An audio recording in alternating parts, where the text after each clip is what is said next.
എന്താണ് ക്രിസ്ത്യാനിയുടെ ജീവിതത്തിൽ കുരിശിൻ്റെ പ്രാധാന്യം എന്നുള്ളത്? ഒന്നാമത്, കുരിശ് എന്ന് പറയുന്നത് ക്രിസ്തീയതയുടെ ആത്മീയതയുടെ പ്രതീകമാണ്.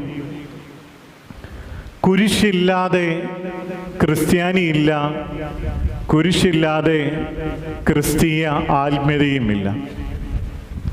ഒരു കാലഘട്ടത്തിൽ പ്രായമായ ചിലർക്കെങ്കിലുമൊക്കെ ഓർമ്മ കാണും, ചിലരുടെയൊക്കെ പ്രസംഗങ്ങളിൽ ചോദിച്ചിട്ടുണ്ട്, കർത്താവ് കട്ടിലിൽ കിടന്നാണ് മരിച്ചതെങ്കിൽ നിങ്ങൾ കട്ടിലിൻ്റെ രൂപമുണ്ടാക്കി കഴുത്തിൽ വെക്കുമായിരുന്നു എന്ന് ചോദിച്ച ചില ആളുകളുണ്ടായിരുന്നു.